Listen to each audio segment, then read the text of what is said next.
السلام علیکم دوستوں، ہنجرا آفیشیل یوٹیوب چینل پر خوش آمدید۔ دوستوں، میرا نام ہے محمد یوسف، آپ میرا یوٹیوب چینل دیکھ رہے ہیں ہنجرا آفیشیل۔ دوستوں، آج ہم بات کریں گے حضرت ہارون علیہ السلام اور حضرت موسیٰ علیہ السلام کی وفات کے بارے میں۔ دوستوں، آگے بڑھنے سے پہلے گزارش ہے کہ آپ ہمارے چینل کو سبسکرائب کر دیں تاکہ ہماری ہر نئی آنے والی ویڈیو کا نوٹیفیکیشن آپ کو بر وقت مل سکے۔ دوستوں، چینل کو سبسکرائب کر دیا کریں، اس سے ہمیں حوصلہ افزائی ہوتی ہے۔ دوستوں، چلتے ہیں اپنی ویڈیو کی طرف۔ دوستوں، گزشتہ واقعات میں یہ بیان کیا جا چکا ہے کہ جب بنی اسرائیل نے ارض مقدس میں داخل ہونے سے انکار کر دیا تھا تو اللہ تعالیٰ نے حضرت موسیٰ علیہ السلام کے ذریعے ان کو یہ اطلاع کر دی تھی کہ 40 سال تک اب تم اسی سرزمین پر بھٹکنا پڑے گا، اور سرزمین مقدس میں ان افراد سے میں کوئی بھی داخل نہ ہو سکے گا جنہوں نے داخل ہونے سے اس وقت انکار کر دیا ہے۔ اسی کے ساتھ ساتھ ان کو یہ بھی بتایا کہ موسیٰ اور ہارون علیہ السلام بھی تمہارے پاس ہی رہیں گے، کیونکہ ان کی اور آنے والی نسل کی رشد و ہدایت کے لیے ان دونوں کا یہاں موجود رہنا ضروری ہے۔ چنانچہ جب بنی اسرائیل طیہ کے میدان میں گھومتے اور پھرتے پھراتے پہاڑ کی اس چوٹی کے قریب پہنچے جو ہور کے نام سے مشہور تھی، تو حضرت ہارون علیہ السلام کو پیغام اجل آ پہنچا۔ وہ اور حضرت موسیٰ علیہ السلام خدا کے حکم سے ہور پر چڑھ گئے اور وہیں کچھ روز عبادت الہی میں مصروف رہے، اور جب حضرت ہارون علیہ السلام کا وہاں انتقال ہو گیا تب حضرت موسیٰ علیہ السلام ان کی تجہیز و تکفین کے بعد نیچے اترے اور بنی اسرائیل کو ہارون علیہ السلام کی وفات سے مطلع کیا۔ تو رات میں اس واقعہ کو اس طرح ادا کیا ہے، اور بنی اسرائیل کو ساری جماعت قادس سے روانہ ہو کر کوہ ہور پہنچی، اور خداوند نے کوہ ہور پر جو ادوم کی سرحد سے ملا ہوا تھا موسیٰ اور ہارون سے کہا، ہارون اپنے لوگوں میں جا ملے گا، کیونکہ وہ اس ملک میں جو میں نے بنی اسرائیل کو دیا ہے جانے نہیں پائے گا۔ اس لیے مریبہ کے چشمے پر تم نے میرے کلام کے خلاف عمل کیا، لہٰذا تو ہارون اور اس کے بیٹے الیعزر کو اپنے ساتھ لے کر کوہ ہور کے اوپر آ جا اور ہارون کے لباس کو اتار کر اس کے بیٹے الیعزر کو پہنا دیا، کیونکہ ہارون وہیں وفات پا کر اپنے لوگوں میں جا ملے گا۔ اور موسیٰ نے خداوند کے حکم کے مطابق عمل کیا اور ساری جماعت کی آنکھوں کے سامنے کوہ ہور پر چڑھ گئے، اور موسیٰ نے ہارون کے لباس کو اتار کر اس کے بیٹے الیعزر کو پہنا دیا، اور ہارون نے وہیں پہاڑ کی چوٹی پر رحلت کی۔ تب موسیٰ اور الیعزر پہاڑ سے اتر آئے۔ جب جماعت نے دیکھا کہ ہارون نے وفات پائی تو اسرائیل کے سارے گھرانے کے لوگ ہارون پر 30 دن تک ماتم کرتے رہے۔ دوستو، حضرت موسیٰ علیہ السلام کی وفات کا واقعہ کچھ اس طرح سے مذکور ہے۔ حضرت ابو ہریرہ رضی اللہ تعالیٰ عنہ فرماتے ہیں کہ جب موسیٰ علیہ السلام کی وفات کا وقت قریب آیا تو موت کا فرشتہ ان کی خدمت میں حاضر ہوا اور کہا،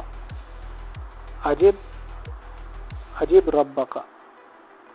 اپنے پروردگار کی جانب سے پیغام اجل کو قبول فرمائیے۔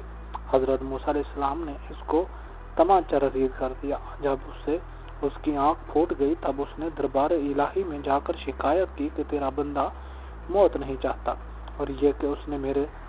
تمانچہ رسید کر دیا۔ اللہ تعالیٰ کی جانب سے اس کی آنکھ پر پھر درست ہو گئی، اور اس کے حکم ملا کہ حضرت موسیٰ علیہ السلام کے پاس دوبارہ جاؤ اور کہو کہ اللہ کا یہ ارشاد ہے کہ کسی بیل کو کمر پر تم اپنا ہاتھ رکھ دو، جس قدر بال تمہارے مٹھی میں آ جائیں گے ہم ہر ایک بال کے عوض تمہاری عمر میں 1 سال کا اضافہ کر دیں گے۔ فرشتہ نے دوبارہ حاضر ہو کر حضرت موسیٰ علیہ السلام کو خدا تعالیٰ کا پیغام سنایا۔ حضرت موسیٰ علیہ السلام نے دریافت کیا کہ بار الہی اس کے بعد کیا انجام ہوگا؟ حضرت حق سے جواب ملا کہ آخر کار پھر موت ہے۔ تب حضرت موسیٰ علیہ السلام نے عرض کیا کہ اگر طویل سے طویل زندگی کا نتیجہ موت ہی ہے تو پھر وہ شے آج ہی کیوں نہ آ جائے، اور دعا کی کہ اللہ رب العالمین اس آخری وقت میں ارض مقدس سے قریب کر دے۔ نبی اکرم صلی اللہ علیہ وسلم نے ارشاد فرمایا کہ اگر میں اس جگہ ہوتا تو تم کو حضرت موسیٰ علیہ السلام کی قبر کا نشان دکھاتا، کہ وہ سرخ ٹیلا کثیر احمر کے قریب اس جگہ دفن ہیں۔ ضیاء مقدس کہتے ہیں کہ اریحہ میں سرخ ٹیلے کے قریب ایک قبر ہے جس کو حضرت موسیٰ علیہ السلام کی قبر بتایا جاتا ہے۔ دوسرے طریقے اقوال کے مقابلہ میں یہ قول صحیح ہے، اس لیے کہ میدان طیہ کے سب سے قریب وادی مقدس کے علاقہ اریحہ کی بستی ہے اور اس جگہ وہ قصیب احمر سرخ ٹیلہ واقع ہے جس کا ذکر حدیث میں آیا ہے۔ بخاری و مسلم کی اس روایت میں فرشتہ کے ساتھ حضرت موسیٰ علیہ السلام کا جو معاملہ منقول ہے، ابن قتیبہ کے نزدیک وہ مادی حقیقت کے ہمارے نزدیک اس واقعہ میں انسانی موت و حیات کے مسئلہ کو ایک ایسے انداز میں بیان کیا گیا ہے جس سے اس سلسلہ کی تمام ضروری اور اہم کڑیاں نمایاں ہو سکیں۔ یعنی یہ ظاہر ہو جائے کہ انسان اگر نبوت اور رسالت جیسے عظیم الشان منصب پر بھی فائز ہو تب بھی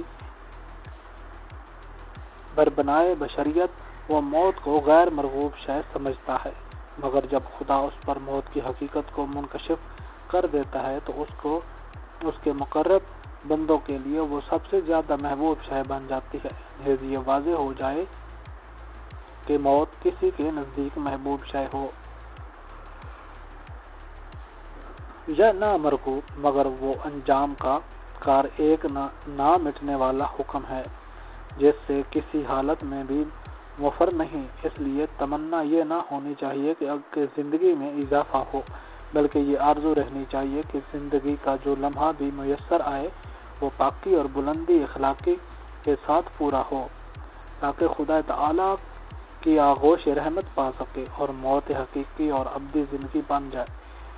تو اب حدیث کے الفاظ کی تعبیر اس طرح کرنی چاہیے کہ حضرت موسیٰ علیہ السلام کی خدمت میں جب موت کا فرشتہ حاضر ہوا تو بشری شکل و صورت میں تھا۔ حضرت موسیٰ علیہ السلام اس کو اس حالت میں اسی طرح نہ پہچان سکے جس طرح حضرت ابراہیم علیہ السلام اور حضرت لوط علیہ السلام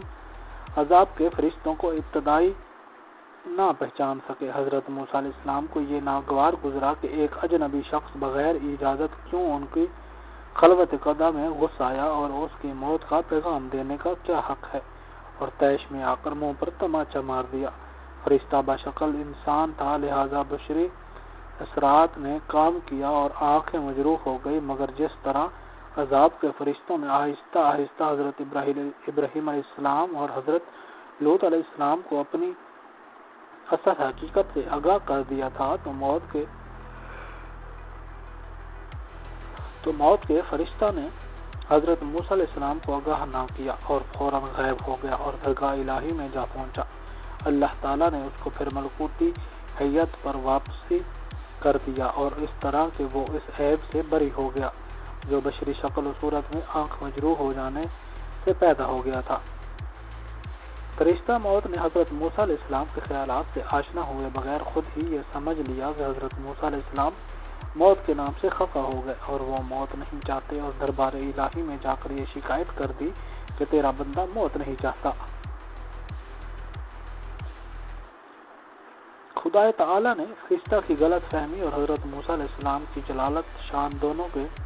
اظہار کے لیے یہ طریقہ اختیار فرمایا کہ دوبارہ جاؤ اور حضرت موسیٰ علیہ السلام کو جا کر ہمارا پیغام سناؤ۔ ادھر فرشتہ پیغام حاصل کر رہا تھا اور ادھر حضرت موسیٰ علیہ السلام نے اجنبی شخص کے غائب ہو جانے پر فوراً یہ محسوس کر لیا کہ در حقیقت یہ معاملہ انسانی معاملات سے جدا اور دوسرے عالم کا ہے۔ چنانچہ جب فرشتہ اجل نے دوبارہ حاضر ہو کر حضرت موسیٰ علیہ السلام کو پیغام الہی سنایا تو ان کا لہجہ اور طرز گفتگو بالکل دوسرا ہو گیا اور انجام کار وہ رفیق اعلیٰ سے جا ملے اور قربت موت کی جو چند گھڑیاں تھی وہ موت سے قبل اس طرح سامان عبرت و معزت بنی صحیحین کی حدیث کے مفہوم و مطلب سے متعلق یہ ایسی تعبیر ہے جس سے وہ تمام سوالات و اشکالات حل ہو جاتے ہیں، اور اس سلسلہ میں علماء کے درمیان میں زیر بحث آئے ہیں۔ تورات اور کتب تاریخ میں ہے کہ حضرت موسیٰ علیہ السلام کی عمر 12 سال کی ہوئی اور حضرت ابراہیم علیہ السلام کی وفات اور حضرت موسیٰ علیہ السلام کی وفات کی ولادت کے درمیان میں